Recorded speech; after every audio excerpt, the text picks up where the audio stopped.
Thinking Aloud. Conversations on the leading edge of knowledge and discovery with psychologist Jeffrey Mishlove.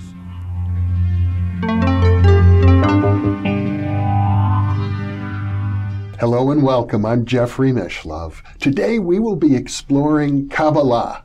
My guest, Samuel Ben-Or Avital, grew up in Morocco and was born into a family of Kabbalistic rabbis. He has been acquainted with Kabbalah since earliest childhood. He is the director of the Center for Silence in Boulder, Colorado, a school of Mime and kinesthetic awareness. He is also the author of The Invisible Stairway, Kabbalistic Meditations on the Hebrew Letters. Welcome, Samuel. Thank you. Very happy to be here. I'm happy to be with you as well. It is an honor and a pleasure. We'll see. Because your work is so all-encompassing, ranging from body awareness to Jewish mysticism. When I think of Kabbalah, one of the puzzling things for me is, like, what is it? Like what's it all about anyway? And maybe since you've lived and breathed Kabbalah all your life, you could tell me from your perspective. Well, that's the biggest question. Since Kabbalah, the word Kabbalah now is very popular, not only in America. It is to receive. The word means to receive. Yes. In tradition, to receive. To receive what? To receive a practical wisdom, to restore the world, to restore oneself, so the world will be better for all of us. Mm-hmm.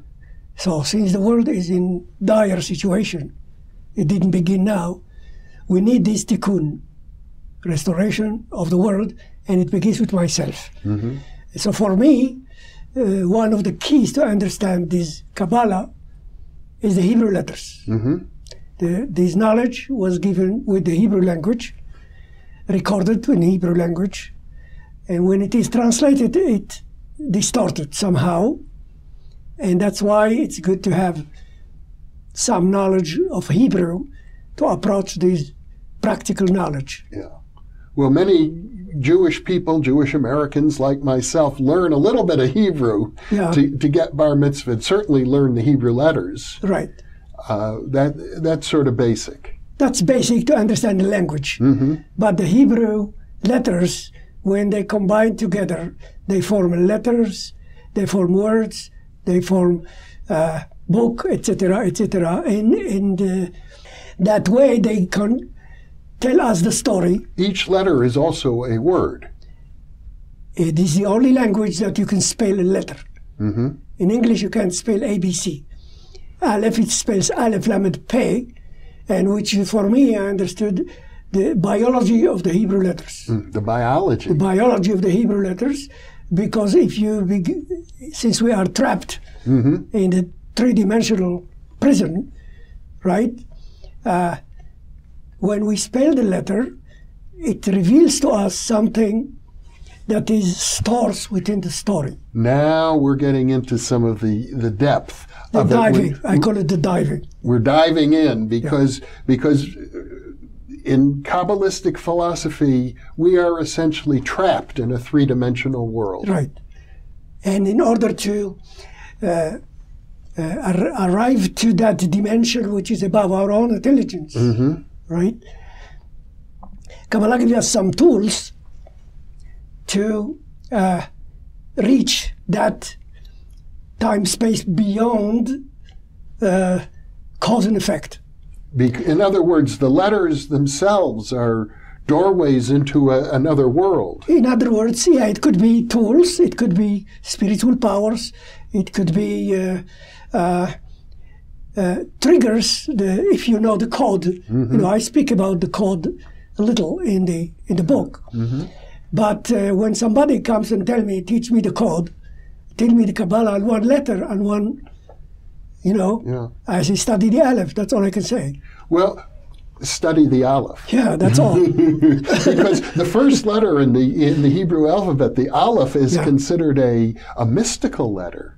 It's more than that. Aleph is, first of all, is the silent and the most discreet and hidden letter. Which means the power that makes us be, that animates you and me, which is the inanimated in that spiritual dimension, right? Gives me the possibility to decode, if you want. And so what it means. It all starts with a letter that has no sound at all. That's right. It has no sound. It's a silent letter. And in that story from the Zohar that I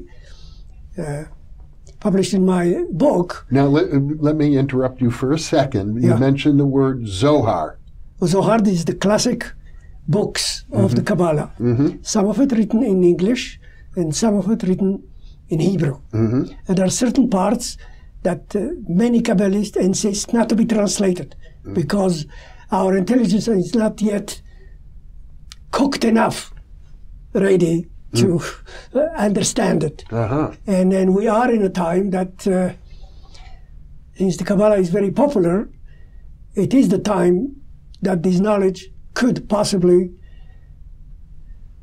illuminate the darkness in which we live. New translations are coming out. That's right. The recent translation is Daniel Matt, which is, I think, very good translation. But it is a translation. It's not.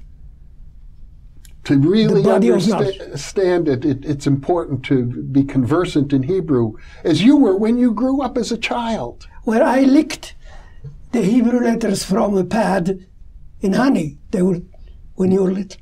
My goodness. Yeah, they put the Aleph and you lick it. And you say Aleph, Aleph, until you become the Aleph. It's innocence, but that's how. So it had a taste, it had a sweetness. Sweetness of it. And you associate that. And later you suffer to know it. Well, let's talk a little bit more about what it was like for you growing up in a community and in a family where Kabbalah was part of your way of life. My family was a very modest family in Morocco. And for instance, in my immediate family, my father and grandfather, they didn't talk much. They didn't explain me to Kabbalah. They didn't explain anything. They embodied it. And they spoke only what's necessary. So later on in my life, I begin to describe that state, whispering and smiling. And I didn't know what they were whispering, what they were smiling about. So this is, I think, a state in which one is function from what I call the helicopter. In which you can see all the dimensions in which our intelligence is not yet cooked enough, as I said. Because now, many forms of mysticism, the goal is pretty simple. It's to become one with everything. Right. As the joke goes, you know, the Dalai Lama at the baseball game ordering a hot dog says, I'll make me one with everything. But in Kabbalah, it's much more complex than that. There are different levels, different layers, different aspects of the divine. It's not simply a question of becoming one with everything. Right.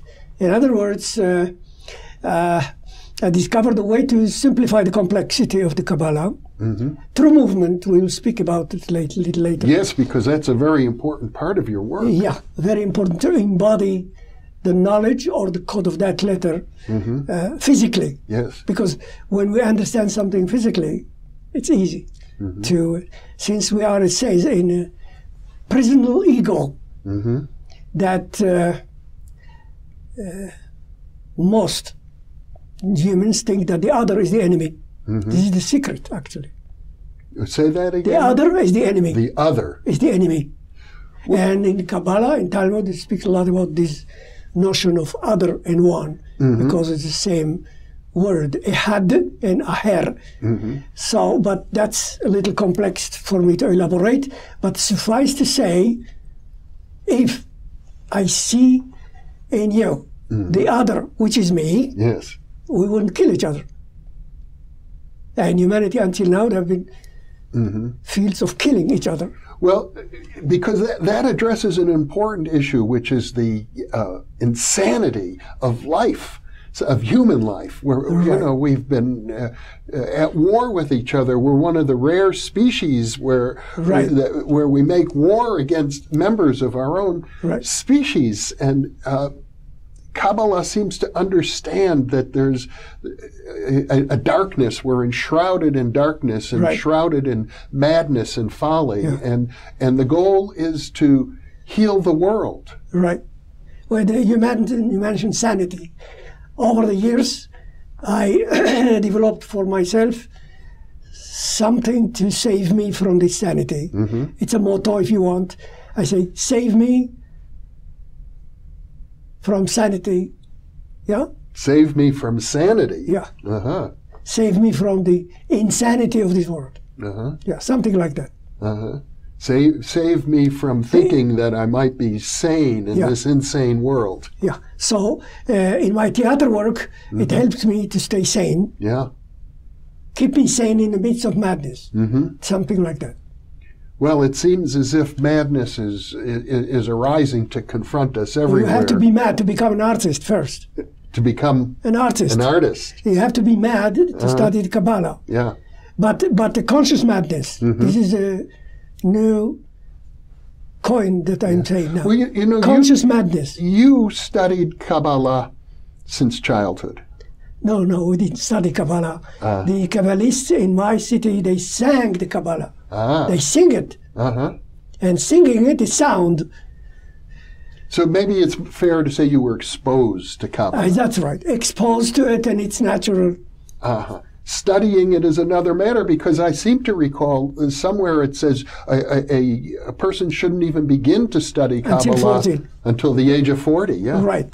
In not that far time, Kabbalah was practiced only by few who understood these, and even miracle makers, quote unquote miracle. And at one time it was said from the Ari time. The Ari being a great teacher. The great teacher of Ari in Tzfat. That Kabbalah will become popular by the end of the 20th century. And Tzfat is a city in Israel. Tzfat is a city of great Kabbalists in the 15th century, in which many Moroccan Kabbalists worked with the Ari there, by the way. Yes. Some mentioned in history, some it's still hidden. Even in my own family, there are Kabbalistic manuscripts that are not yet published. So... it's a great center of Kabbalistic teaching even today, is it not? Well, there's not many Jews left in that place now. Most of them. Oh, I have heard that students of Kabbalah go to Tzfat. Yeah, today, It's a la mode. You know this a la mode? It's how do you say a la mode in English? A la mode. It's a current kind of... Very fashionable. Fashionable, voila. Yeah, and it becomes commercialized. Yes, you have popular rock stars today. And used in a certain way, which is, according to myself, it is. It's also it's okay to be like that, but from that, few will dive and will discover. So now it is into the swimming on the surface of the water, like in Genesis. Yes. The spirit of Elohim upon the waters. Hovered over the face of the waters. Face of the waters. Yes. The Kabbalists will dive, but we have the tools of diving. So that's why I'm saying the Torah and the Zohar and many Kabbalistic literature was translated into. For instance, the Sefer Yetzirah was translated into English and French, etc. But nobody can read it. It doesn't make sense. No. Because if you play the violin with one hand, you can't write. Right? And so that's the idea, that it is inaccessible because you use only your linear aspect. You use only that left logical if you want. Now, many of the viewers of this New Thinking Aloud series are accustomed to very linear, logical interviews with scientists and parapsychologists and scientific method and physics and so on. But what you're saying is that to really grasp Kabbalah, you have to have an appreciation of the nonlinear. Yeah, to use what I call circular thinking. Mm-hmm. And it is a tool to help one rise above that indefinite or infinite dimension, from which you can actually find out how this world or this cosmic world functions. So you can have finally free choice. For now, we don't have free choice. We don't have free choice. We pretend to have free choice. So you seem to be suggesting we have to get out of our rationalistic, mechanistic way of thinking in order to experience free choice. Right. As you said, to use the corpus callosum to communicate electrically from that to that. The corpus callosum, which is the part of the brain, the bridge between the two hemispheres. Yes. Very few people use it. Some artists use it. Some people who go deep to know who they are and why they are here. You know, it is the constant in Kabbalah. You constantly ask, "Who am I? What I'm doing here?" And then you have to to give self-accounting to yourself every day. What am I doing here? What am I doing here every day? Who am I that says I am doing, not doing, or not doing? So we have the illusion of that free choice. You can choose from this to that, you know, but that's not free choice. Well, there is a sense in which, like yourself, many great Kabbalists, I think, are artists. Some of them, painters, illustrators. I myself used the illustration and paintings. I studied in Paris some. But your real art form, we should let our viewers know, is mime. Well, the real art form, that's my, if you want, my undercover, if you want.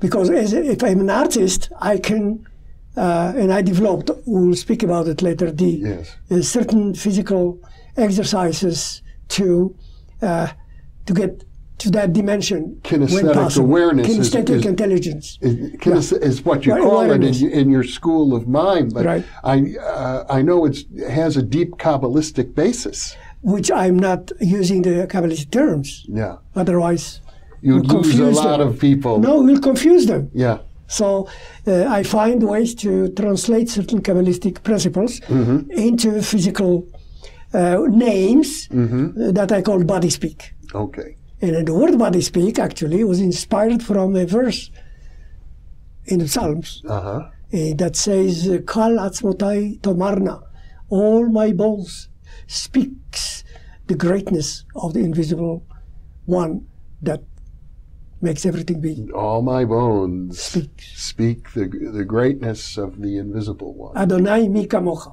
You know, who is like unto you? There is only one. There's no two.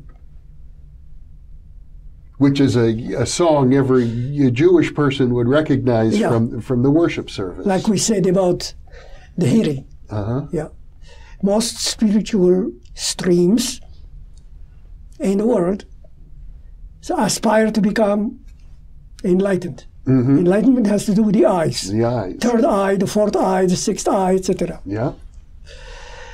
We are interested more about these ears. Shema Israel, hear, to hear. Hear, O Israel. To hear. So the focus upon these children of Israel is to hear. To hear what? Voices? What? Well, the prayer that you just cited, the Shema prayer, is probably the single most important prayer in all of Judaism. The proclamation of the oneness of the Creator. That's all. It's a basic. And yet they are nameable. We don't give name to the Creator. No. But in the Kabbalah, there is the many names. Many names Yes. and coins and And the Sepharot, the 10 Sepharot represent aspects of the divine. aspects of the divine, right? Almost like, to me, it's almost like a pantheon of the ancient Greeks or the ancient Hindus. It's a map. It's a map. Yeah. It's a map of consciousness, not the territory. Mm-hmm. It's a map in which each path, by the way, the 32 paths of the Sephiroth have letters assigned to Yes. each letter. Yes. And that letter means something. Mm-hmm. And those who know the path, sometimes you get lost in the path, and you think it's the territory, and you get crazy. But it's a map of what we might call inner space. Inner space, right? You could call it inner space, because in the trapped dimensions in which we are, personal prisons.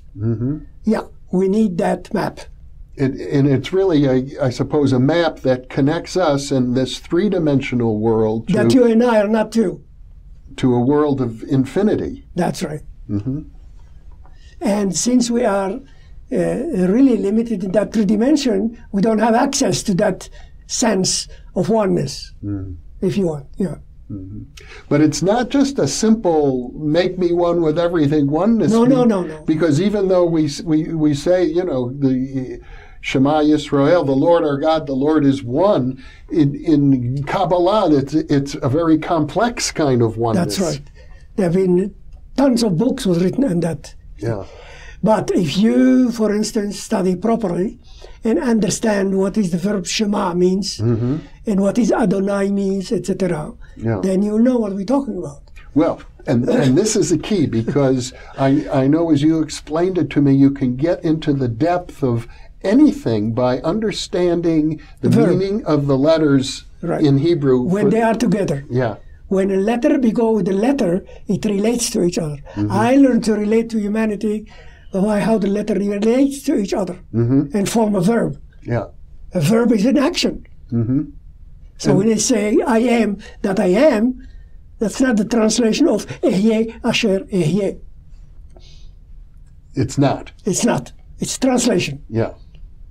There is an Italian word saying says traditori, means the traducteur, the translator is a traitor.